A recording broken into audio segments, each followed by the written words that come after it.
Assalamualaikum warahmatullahi wabarakatuh. Halo Sobat Pejuang UTBK, semoga kalian semua dalam keadaan sehat dan semangat belajar hari ini. Untuk membuka pembelajaran hari ini, yuk kita dengarkan pantun dulu biar semangat. Langit cerah dihiasi pelangi, pelajar hebat terus menggali potensi. Bersama EduPro kita beraksi, taklukkan UTBK, raih prestasi. Perkenalkan, saya Natia Afriana Suri MPD, guru kimia di SMK Negeri 1 Sintuk Tobogadang, Kabupaten Padang Pariaman, Provinsi Sumatera Barat. Hari ini saya akan menemani kalian semua belajar dan berlatih untuk menghadapi soal UTBK. Nah, bagaimana kabar kalian hari ini? Semoga selalu sehat, penuh semangat, dan siap menaklukkan soal hots dengan akurat. Sebelum mulai pembelajaran kita pada hari ini, marilah kita membaca doa terlebih dahulu sesuai dengan agama dan keyakinan masing-masing. Berdoa dimulai.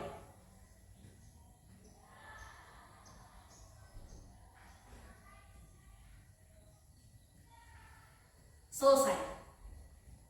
Hari ini kita akan membahas dua soal UTBK yang berkaitan dengan skolastik, khususnya tentang penalaran umum dan literasi. Soal ini akan menggali dan menuntut kemampuan berpikir kritis dan logika kalian. Baik, kita langsung saja membaca dan membahas soal nomor 1 yang berkaitan dengan penalaran, yaitu melihat dan menganalisis pernyataan yang bersifat memperlemah atau tidak memperlemah berdasarkan informasi yang ada di dalam teks. Kita lihat soalnya, mari kita baca bersama-sama. Komputer tablet adalah perangkat modern yang mengadopsi sistem komputer untuk membantu pengguna melakukan aktivitas yang berpindah-pindah. Namun, pada saat yang sama, pengguna harus dapat mengakses komputer. Manfaat komputer tablet pada dunia bisnis digunakan dalam usaha retail dan perusahaan penyedia jasa, termasuk restoran dan kafe. Komputer tablet digunakan sebagai media pencatat barang dan jasa ketika konsumen memesan barang. Manakah pernyataan-pernyataan berikut yang memperlemah dan tidak memperlemah informasi pada teks di atas? Kita lihat option atau beberapa pernyataan yang akan kita analisis, apakah memperlemah atau tidak memperlemah. Kita bahas satu-satu berdasarkan pernyataan yang tertera di dalam soal. Pernyataan pertama, komputer tablet mempunyai fungsi lengkap dengan harga mahal. Pada pernyataan ini sebenarnya tidak memperlemah fungsi dari alat atau komputer tablet yang tertera di dalam informasi teks. Namun dalam konteks soal UTBK yang memperhatikan, yang mementingkan aplikasi secara ekonomis, maka kata-kata harga mahal itu dapat atau cenderung memperlemah informasi yang ada di dalam teks. Sehingga kata-kata harga mahal dapat memperlemah pernyataan yang ada di dalam teks. Maka kita checklist kolom yang ada keterangan memperlemah. Selanjutnya, pada pernyataan kedua, fungsi komputer tablet tidak bisa menggantikan komputer pada usaha restoran. Ini termasuk pernyataan yang memperlemah, karena jika tidak bisa digunakan atau tidak bisa menggantikan fungsi komputer, maka tablet tersebut tidak efektif, sehingga pernyataan ini memperlemah informasi yang ada di dalam teks. Maka kita checklist kolom memperlemah. Berikutnya, pernyataan ketiga, penjualan komputer tablet mengalami peningkatan dewasa ini. Kata-kata mengalami peningkatan dan penjualan komputer ini dapat memperkuat atau tidak memperlemah pernyataan yang ada di dalam teks. Bahkan pernyataan ini dapat mendukung pernyataan yang ada di dalam teks, karena terlihat dengan adanya tablet semakin meningkat penjualannya, semakin meningkat penggunaannya.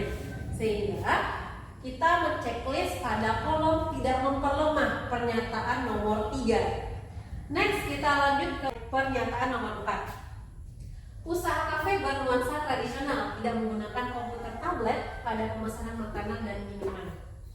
Pada pernyataan keempat ini adalah pernyataan yang memperlemah informasi yang ada dalam teks, karena di dalam pernyataan ini ada kata-kata tidak menggunakan, padahal jelas tablet tersebut digunakan pada penyedia jasa seperti usaha retail dan yang termasuk di dalamnya ada restoran dan kafe, sehingga pernyataan 4 itu memperlemah informasi yang ada dalam teks. Maka kita checklist pada pernyataan 4 ini adalah pernyataan memperlemah. Jadi kesimpulannya dari 4 item pernyataan kita dapat mengurutkan mulai dari yang mana yang memperlemah hingga mana yang tidak memperlemah. Kita lihat pernyataan 1 memperlemah, pernyataan 2 kita buat di sini pernyataan 1 memperlemah, pernyataan 2 memperlemah, kita urutkan mulai dari 1 sampai 4, pernyataan 3 tidak memperlemah, dan pernyataan 4 memperlemah. Sehingga jawaban yang benar pada soal ini adalah option D, yaitu memperlemah, tidak memperlemah, dan memperlemah. Nah, itulah soal nomor 1 untuk menentukan, menganalisis apakah informasi ini memperlemah atau tidak memperlemah yang ada dalam teks. Jadi tips menjawab soal seperti ini adalah kita harus bisa melihat dan menganalisis apakah dalam pernyataan itu ada makna menyangkal, mengecualikan atau membantah informasi yang ada dalam teks. Jika ada, maka pernyataan tersebut bersifat memperlemah. Itulah penjelasan soal nomor 1. Apakah ada pertanyaan? Oke, baik, sudah paham? Baik, kita lanjut ke soal nomor 2 tentang mencari simpulan yang efektif sesuai dengan isi teks. Kita lihat di sini, tujuan dari soal ini adalah menemukan simpulan yang paling sesuai dengan isi teks. Strategi dalam menjawab soal seperti ini adalah kita harus mencari hubungan sebab akibat yang ada.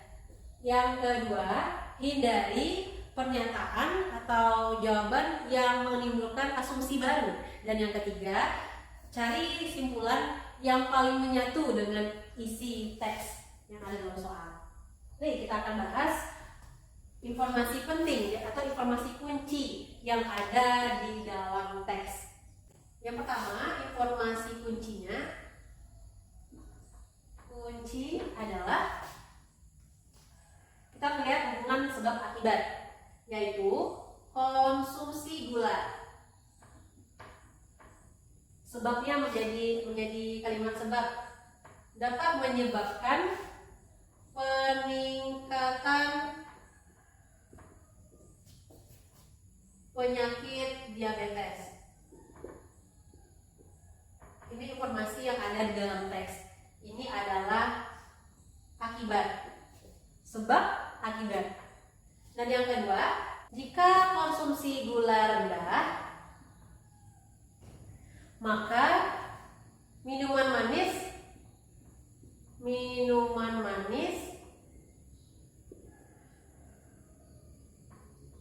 kurang digemari atau sedikit digemari oleh masyarakat. Nah, ini adalah sebab, ini adalah akibat. Jadi kita melihat hubungan sebab akibat dan hubungan korelatif antara pernyataan-pernyataan yang tidak ada di dalam teks. Kita menganalisis masing-masing jawaban. Option A, konsumsi gula mengalami penurunan apabila penderita diabetes berkurang. Ini jawaban yang tidak tepat karena logikanya terbalik. Harusnya penderita diabetes itu meningkat jika banyaknya mengkonsumsi gula. Jadi jawaban A salah. Kita lanjut ke jawaban B. Penderita diabetes berkurang ketika sedikitnya minuman manis yang dijual. Pernyataan ini itu tidak ada di dalam teks. Tidak ada hubungan sebab akibat jumlah penjualan minum manis dengan adanya penderita diabetes ini. Jadi option B juga salah. Kita lanjut ke option C. Banyak minuman manis yang dijual membuat masyarakat menyukai minuman tersebut. Ini juga sama dengan option B, di mana tidak ada hubungan sebab akibat peningkatan jumlah jual atau jumlah yang dijual dengan minuman yang diminati oleh masyarakat yang ada dalam teks. Maka yang C ini bukan pernyataan yang menunjukkan isi teks, maka C juga jawaban yang tidak tepat. Coba kita lihat option selanjutnya yang B. Peningkatan penyakit diabetes diakibatkan minuman manis banyak digemari masyarakat. Nah, ini sesuai dengan hubungan sebab akibat, di mana peningkatan penyakit diabetes ini adalah dampak atau akibat. Minuman manis ini adalah penyebabnya. Jika minuman manis digemari oleh masyarakat, maka adanya peningkatan penyakit diabetes. Jawaban D betul. Tapi coba kita lihat option yang E. Banyaknya minuman manis yang digemari masyarakat mengakibatkan tingginya konsumsi gula. Ini logikanya juga terbalik, tidak sesuai dengan hubungan sebab akibat. Ini hanya sebuah simpulan umum, namun bukan hubungan sebab akibat yang bisa sesuai dengan simpulan yang efektif berdasarkan isi teks. Jadi jawaban yang betul adalah ya D. Jawaban betul adalah D, karena adanya hubungan sebab akibat. Jadi tips menjawab soal yang menuntut simpulan berdasarkan teks, maka kita semua harus memperhatikan hubungan sebab akibat yang ada di dalam teks. Yang kedua, kita harus mengesampingkan sebuah jawaban atau pernyataan yang ada dalam jawaban yang tidak ada hubungannya di dalam teks. Dan yang ketiga, tentukanlah simpulan yang paling menyatu dengan isi teks. Nah, itu dia tipsnya. Baik, hari ini kita telah mempelajari dan membahas 2 soal UTBK yang berkaitan tentang penalaran umum. Soal ini tidak hanya menuntut hafalan saja, tapi bagaimana menantang kita untuk mengukur kemampuan berpikir kritis, logis, dan analitis kita melalui soal penalaran umum, di mana kita menuntut untuk bisa menganalisis pernyataan memperlemah atau tidaknya dengan cara mempertajam intuisi terhadap argumen yang ada di dalam teks. Nah, pada soal simpulan teks, kita dapat melihat dan mengasah keterampilan kita dalam melihat secara jeli informasi atau pernyataan-pernyataan yang sesuai dengan teks tanpa menghiraukan asumsi-asumsi yang tidak tersurat, sehingga kita dapat melihat hubungan sebab akibat untuk menarik kesimpulan berdasarkan isi teks. Lebih dari sekedar menjawab soal, kita dengan menjawab soal penalaran umum ini itu dapat membangun fondasi ilmiah dengan cara membaca dengan teliti, memperhatikan dengan cermat, dan berpikir dengan logika kita yang kuat. Ingat, semakin sering kalian berlatih, maka kalian akan semakin peka terhadap pola soal TBK. Jangan menyerah karena satu soal terasa sulit. Kalian adalah calon bintang pelajar Indonesia. Demikianlah pembelajaran kita pada hari ini. Mari kita tutup pembelajaran dengan membacakan doa penutup majelis. Mari kita bacakan bersama. Subhanaka Allahumma wa bihamdika asyhadu an la ilaha illa anta astaghfiruka wa atubu ilaik. Amin. Amin ya rabbal alamin. Karena di awal tadi ada pantun, maka kita akhiri dengan pantun. Bunga melati harum mewangi, tumbuh indah di tengah ladang. Terima kasih atas perhatiannya hari ini. Sampai berjumpa di pembelajaran mendatang. Akhirul kalam wabillahi taufiq wal hidayah. Wassalamualaikum warahmatullahi wabarakatuh.